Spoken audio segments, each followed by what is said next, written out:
ये कहानी है शमशान में रहने वाले एक ऐसे राक्षस की जो हमेशा इस ताक में रहता कि कब किसी कुंवारी कन्या का जनाजा उठे, कब उसका अंतिम संस्कार हो और कब वो उसकी अस्थियों को निकाल कर फिर से उसे अपनी शक्तियों से जिंदा करके अपना दिल बहलाने वाला खिलौना बनाए।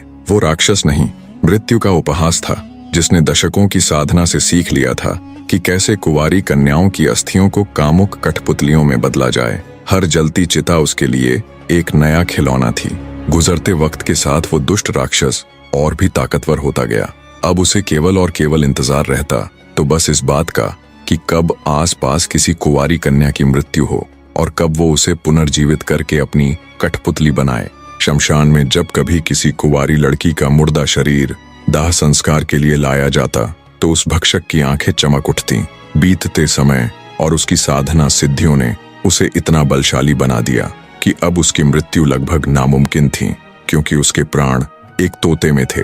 दुष्ट दानव ने उस तोते को ऐसी जगह पर रखा था जहां इंसान तो दूर कोई परिंदा भी पर नहीं मार सकता था। दरअसल वो तोता 7 समुद्रों के बीच बने एक छोटे से कोठड़े में था। उस कोठड़े तक जाने के लिए भी 7 दरवाजों को पार करना पड़ता। उन 7 दरवाजों में हर दरवाजे के पीछे छिपी थी एक अत्यंत कठिन पहेली। उस पहेली को हल करने के बाद ही दरवाजा खुल सकता था। किसी भी मनुष्य के लिए 7 समुद्र पार करना ही नामुमकिन था, पर अगर कोई उस नामुमकिन रास्ते को पार कर भी लेता तो उसकी असली परीक्षा वो दरवाजे लेते, जिस कारण त्रैलोक्यसुर से पार पाना किसी मनुष्य तो क्या किसी देवता तक के लिए असंभव था। ज्यों-ज्यों उस दानव की शक्तियां बढ़ती गईं, त्यों-त्यों उसकी भूख भी बढ़ती चली गई। अब उस घिनौने राक्षस के लिए किसी पवित्र कन्या के मृत शरीर का इंतजार करना बर्दाश्त से बाहर होता जा रहा था। वक्त बीतता गया, दिन निकलते गए, धीरे धीरे दिन महीनों में तब्दील हो गए। बढ़ते समय के साथ त्रैलोक्यसुर की बेचैनी और उसके सब्र का बांध टूटता जा रहा था। फिर एक दिन वो हुआ जो कभी नहीं होना चाहिए था। त्रैलोक्यसुर अपनी प्रतिज्ञा की बेड़ियां तोड़कर किसी जीती जागती पवित्र कन्या की खोज में निकल पड़ा। जल्दी ही उसकी ये खोज समाप्त भी हो गई जब उसे पास के ही गांव से दिन ढलने के बाद घर से निकली एक कुंवारी लड़की मिल गई जो उस भक्षक का शिकार बन गई। हमेशा अर्धजीवित कन्याओं के साथ खेलने वाले उस दुष्ट राक्षस के मुख जब किसी पूरी तरह जीवित लड़की का खून लगा तो मारे आनंद के वो बावरा हो गया। अब तो उसका ये रोज का कृत्य हो गया था। वो किसी कुंवारी कन्या का अपहरण करता और उसके साथ खूब मनमानी करता। जब उसका उससे दिल भर जाता तो उसे भी अपनी पुरानी कठपुतलियों के साथ छोड़ देता, मानो वो जीती जागती लड़कियां ना होकर उसका कोई संग्रहालय हो। कुंवारी लड़कियों को अपनी कठपुतलियां बनाकर उनके साथ खेलने से उस दुष्ट दानव को असीम आनंद की प्राप्ति होती। पर जब जब धरती पर बुराई ने अपनी सीमा को लांघने की कोशिश की है, तब तब उसे खत्म करने के लिए अच्छाई ने जन्म लिया है। जब पहली बार उस दुष्ट राक्षस ने किसी जीवित लड़की का रक्त छका, ठीक उसी रात दूर कहीं अरण्यपुर नामक राज्य के राजमहल में दर्दनाक चीख के साथ एक दासी ने बड़ी ही विचित्र कन्या को जन्म दिया। एक ऐसी नवजात कन्या जिसके चेहरे पर सूर्य सा तेज, आंखों में ज्वाला सी चमक और शरीर पर देवों के देव महादेव के शस्त्र यानी त्रिशूल का चिन्ह था। उसकी ये विशेषताएं उस दिव्य बालिका को किसी भी साधारण कन्या से अलग बना रही थीं। संयोगवश कुछ देर बाद ही उसी राजमहल में एक और कन्या ने जन्म लिया, पर इस बार फर्क ये था कि जन्म देने वाली दासी नहीं बल्कि रानी थी। नन्ही किलकारियों से पूरा राजमहल गूंज उठा। हर तरफ खुशी का माहौल था। अरण्यपुर के ऊपर उस समय राजा त्रिभुवन पाल का राज था।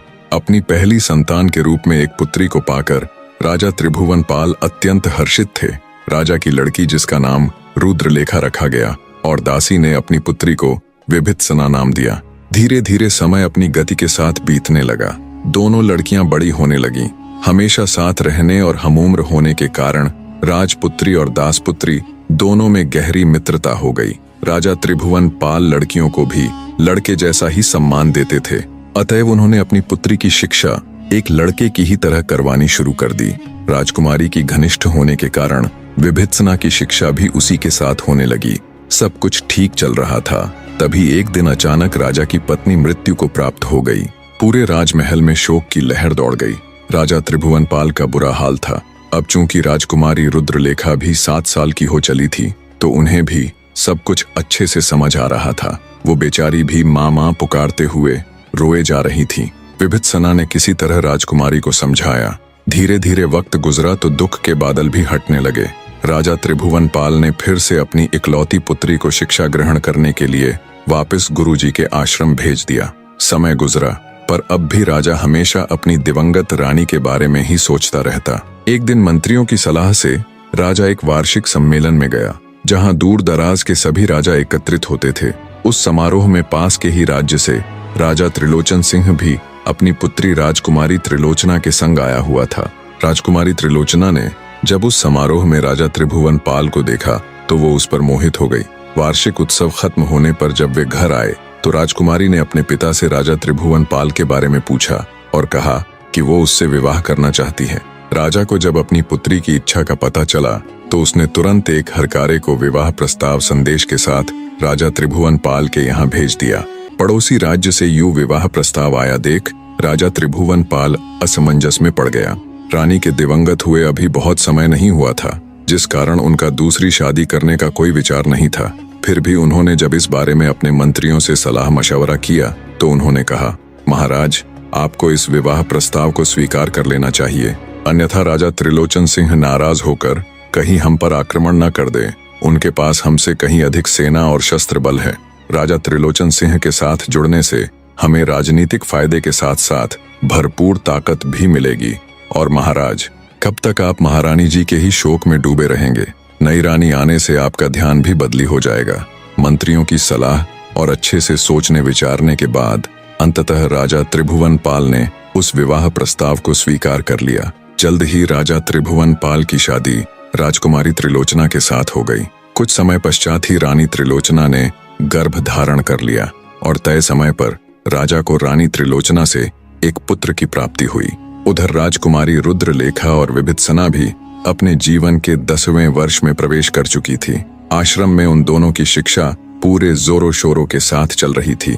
राजकुमारी रुद्रलेखा की हर विषय में अच्छी पकड़ थी, पर विभित्सना की बात ही कुछ अलग थी। केवल 10 वर्ष की आयु में उसकी बुद्धि ऐसी कि चाणक्य को भी परास्त कर दे।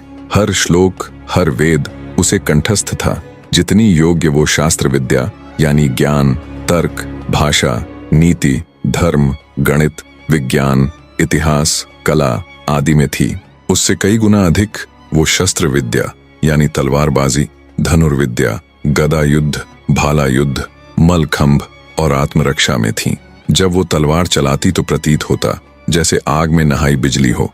तलवार चलाने की गति ऐसी कि बड़े बड़े योद्धा शर्मा जाए। जब विभित्सना धनुष उठाती तो आंखें बंद करके भी कोसों दूर मौजूद अपने लक्ष्य को चंद पलों में भेद देती।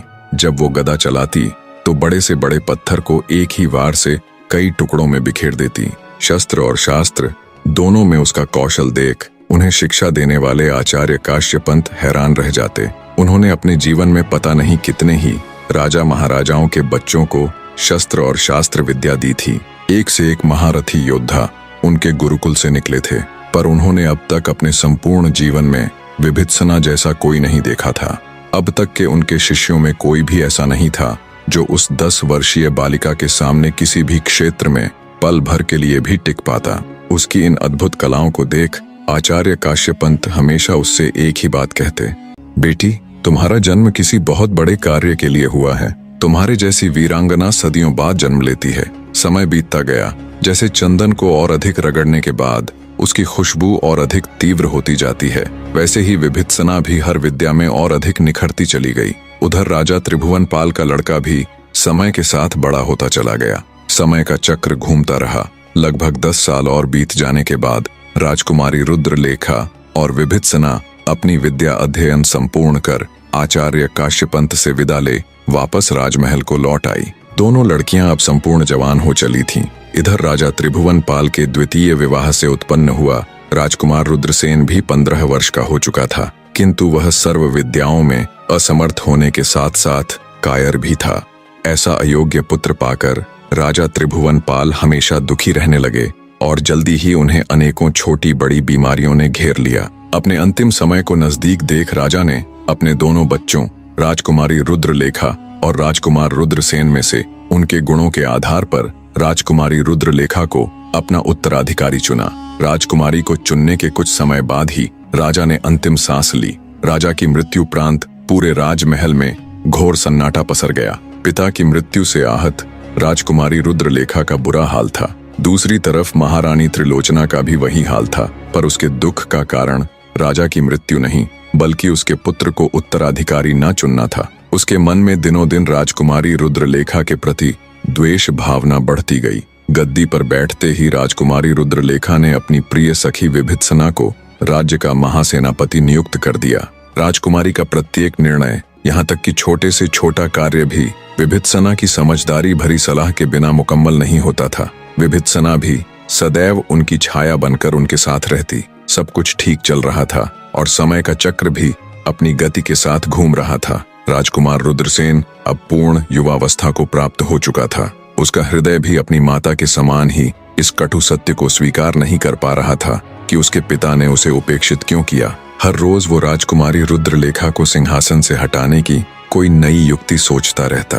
राज्य में वो उस जहरीले सांप के समान बन गया था जो अपने शिकार के लिए नए नए मार्ग ढूंढता रहता है। महासेनापति विभित्सना की तीक्ष्ण बुद्धि इस सत्य को पहले ही भांप चुकी थी कि राजकुमारी के सौतेले भ्राता रुद्रसेन और उसकी माता त्रिलोचना के हृदय में राजकुमारी के लिए केवल और केवल द्वेष भरा है। प्रतिशोध की धधकती अग्नि में अंधे सौतेले भाई ने एक दिन अपनी बहन को सबक सिखाने का निश्चय किया। उसने निश्चय किया कि चाहे उसे किसी भी हद तक गिरना पड़े, चाहे कुछ भी करना पड़े, वो करेगा। दिवंगत पिता ने बेशक उसकी बहन को योग्य मानते हुए उसे अपना उत्तराधिकारी बना दिया, पर अब वो अन्याय और अपमान के इस विष को और नहीं पिएगा। उसने अपनी बहन को सिंहासन से हटाने के लिए राजा कालखंड के पास जाने का निश्चय किया। राजा कालखंड अपने नाम के जैसे ही अपनी दरिंदगी के लिए प्रसिद्ध था। वो इतना दुष्ट राजा था कि जिस भी राज्य पर हमला करता, न केवल उस राज्य पर अपना आधिपत्य घोषित करता, बल्कि उस राज्य की खूबसूरत स्त्रियों को चुनकर अपनी मनमानी करने के लिए उन्हें अपना गुलाम बना लेता। समस्त भारतवर्ष में उस समय कालखंड जितना दुष्ट और ताकतवर राजा दूसरा कोई भी न था। युद्ध करना तो दूर की बात, अन्य राजा उसका नाम सुनते ही मारे भय के कांपने लग जाते थे।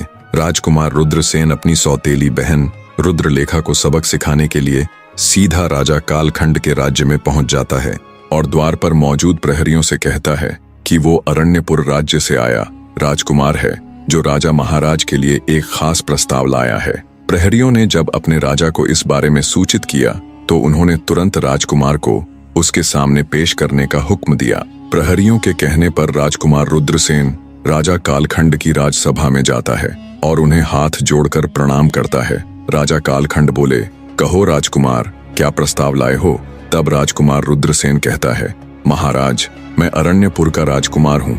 मैं वहाँ के सारे भेद जानता हूँ। मेरे पिता ने मेरे साथ धोखा करके मेरी सौतेली बहन को राजगद्दी पर बैठा दिया। अगर आपने मेरा साथ दिया और मेरी सौतेली बहन को रास्ते से हटाने में मेरी मदद की तो मैं आपको जितना धन आप चाहोगे उतना अदा करूंगा। राजकुमार रुद्रसेन की बात सुन राजा कालखंड घिनौनी हंसी हंसकर भौहें चढ़ाते हुए बोला, क्या सोचकर तू यहाँ आया है कि मैं थोड़े से धन के लालच में तेरे पीछे पीछे चल पड़ूंगा? राजा कालखंड की बात सुन राजकुमार रुद्रसेन थोड़ा घबराया और फिर अपने आप को संभालते हुए सोच विचार कर बोला, क्षमा करें महाराज, अगर मेरे मुंह से कुछ ऐसा निकल गया हो जिससे आप आहत हुए। मैं अपने राज्य के सारे भेद जानता हूँ। मैं आपकी अरण्यपुर राज्य को जीतने में मदद करूंगा और सदैव आपके अधीन रहकर शासन करते हुए आपके मनचाहे मूल्य का वार्षिक कर अदा करूंगा। राजकुमार रुद्रसेन की बात सुन कुछ सोचते हुए राजा कालखंड बोला, मैं तुम्हारी मदद करने के लिए तैयार हूँ, पर मेरी एक शर्त है। सुना है तेरी बहन रुद्रलेखा अद्भुत सौंदर्य की जीती जागती प्रतिमूर्ति है। अगर मुझे वो पसंद आई तो मैं उसे सदा के लिए अपनी दासी बना लूंगा। सत्ता के लालच में अंधा हो चुका राजकुमार बिना एक भी पल विलंब किए बोला, मुझे मंजूर है महाराज। राजकुमार की बात सुन राजा कालखंड के चेहरे पर घिनौनी मुस्कान आ जाती है। वो बोले, ठीक है राजकुमार, आप लंबे सफर से आए हैं, थक गए होंगे, अभी आराम कीजिए। कल हम अपनी सेना के साथ अरण्यपुर पर चढ़ाई करेंगे। दुष्ट राजा की बात सुन राजकुमार रुद्रसेन खुशी खुशी विश्राम गृह में चला गया। अगले दिन सुबह सुबह ही राजा कालखंड अपनी भारी भरकम विशालकाय सेना को ले राजकुमार रुद्रसेन के साथ अरण्यपुर की ओर चल पड़ा। उधर राजमहल में महासेनापति विभित्सिना को अपने एक गुप्तचर के द्वारा जब इस पूरी साजिश का पता चला तो वो दंग रह गई। उसको राजकुमार रुद्रसेन और उसकी मां त्रिलोचना पर शक तो पहले से ही था कि वे राजकुमारी रुद्रलेखा का कुछ भी अनिष्ट कर सकते हैं, पर वो सपने में भी नहीं सोच सकती थी कि सत्ता के लालच में राजकुमार रुद्रसेन इतना गिर जाएगा कि अपनी बहन तक का सौदा उस दुष्ट राजा के साथ कर लेगा। सौतेली ही सही, पर थी तो राजकुमारी आखिरकार उसकी बहन ही। ये सब सोचते सोचते उसकी आंखों में ज्वाला धधकने लगी। राजकुमारी रुद्रलेखा को इस पूरे वाक्य के बारे में बिना अवगत करवाए वो अकेली ही अपने घोड़े पर सवार हो खोलते खून के साथ राजा कालखंड की तरफ बढ़ने लगी। हवा से बातें करते हुए अपने अश्व की बदौलत वो कुछ ही देर में राजा कालखंड और उसकी विशाल सेना के सामने जा डटी। राजा कालखंड ने बीच रास्ते में जब एक अकेली लड़की को यूं अपने सामने खड़े देखा तो पल भर के लिए उसकी रगों में भी अजीब से भय की सनसनी दौड़ गई। उन्होंने जब राजकुमार रुद्रसेन से उसके बारे में पूछा तो वो बोला, महाराज, ये विभित्सना है, मेरी बहन की सखी। इसे ही मेरी बहन ने अरण्यपुर राज्य की महासेनापति नियुक्त किया हुआ है। राजकुमार रुद्र की बात सुन घिनौनी हंसी हंसता हुआ राजा कालखंड बोला, इसकी मृत्यु इसे यहाँ खींच लाई। राजा कालखंड आगे कुछ कहता उससे पहले ही विभित्सना दहाड़ती हुई बोली, पापी राजा, मेरी नहीं बल्कि तेरी मृत्यु ने आज तुझे यहाँ मेरे सामने ला खड़ा किया है। दुष्ट मनुष्य, आज तक पता नहीं तूने कितनी ही अबला नारियों की असमत लूटी है, कितने घर उजाड़े हैं। आज तेरे उन सभी पापों का अंत तेरी मृत्यु के साथ हो जाएगा। जैसे ही विभित्सना के ये शब्द हवा में गूंजे, क्षण भर के लिए पूरा मैदान मौन रह गया। सन्नाटे को तोड़ते हुए राजा कालखंड ने चीख कर आदेश दिया, कुचल दो इस दो कोड़ी की सेनापति को। राजा का आदेश मिलते ही हजारों सैनिक भाले, तलवार और गदा लेकर विभित्सना की तरफ दौड़े। आंखों में दहकते अंगारों सी अग्नि लिए फुर्ती के साथ विभित्सना भी उनकी तरफ दौड़ पड़ी। वीडियो को बीच में रोककर आप सबको एक खुशखबरी देना चाहता हूं। मैंने उन सब भाइयों के लिए एक ट्यूटोरियल वीडियो बनाई है जो मेरे जैसी वीडियो बनाना चाहते हैं, जिसमें बताया गया है कि आप कैसे एआई द्वारा मोनेटाइज होने वाला कंटेंट बना सकते हैं, कैसे आप सब भी मेरी तरह वीडियो बनाना सीख सकते हैं। बस उसके लिए आपको चैनल ज्वाइन करना पड़ेगा। जैसे ही आप मेंबर बन जाओगे, आपको सभी ट्यूटोरियल वीडियो दिखने लग जाएगी।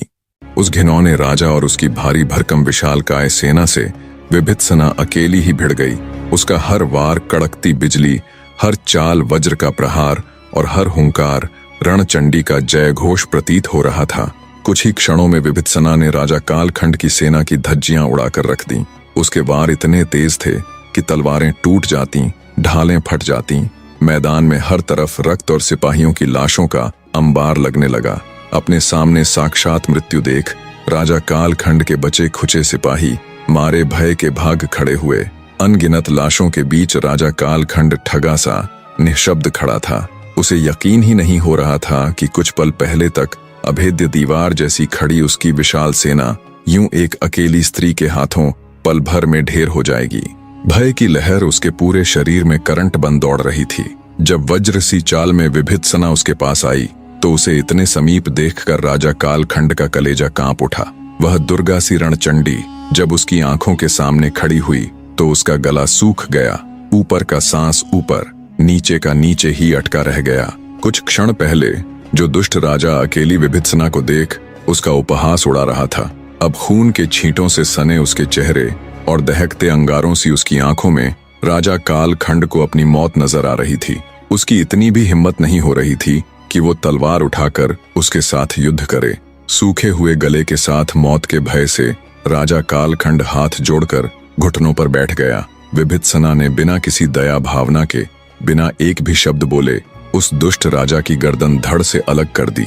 विभित्सना के हाथों में वो खून से नहाई नंगी तलवार और मुख पर लगे शत्रुओं के खून के छींटे उसे साक्षात मां दुर्गा का अवतार दिखा रहे थे। जब विभित्सना की नजर मारे भय के भागते उस कायर राजकुमार के ऊपर गई तो वो तेजी से उसकी तरफ लपकी और उसे अपना बंदी बना लिया। बंदी राजकुमार को लेकर जब उसने राज्य में प्रवेश किया तो हर कोई स्तब्ध सा खड़ा बस उन्हें ही देखे जा रहा था। जब विभित्सना ने राजकुमारी के उस धोखेबाज कायर भाई को उसके समक्ष पेश किया और पूरी दास्तान सुनाई तो राजकुमारी रुद्रलेखा भी दंग रह गई। उसे विश्वास ही नहीं हो रहा था कि उसका सौतेला भाई ऐसा कर सकता है। उसे अपनी महासेनापति पर फक्र हो रहा था कि उस अकेली ने इतने खूंखार राजा और उसकी विशालकाय सेना का संहार कर दिया, पर वे सब आने वाले खतरे से बिल्कुल अनजान थे। कहानी के आगे का भाग भी बस 2 से 3 दिन में आपके सामने होगा। तब तक वीडियो को लाइक कर दीजिए, ताकि मैं आप सबके लिए जल्दी से आगे का भाग भी लेकर आ सकूं। धन्यवाद मेरे प्यारे दर्शकों।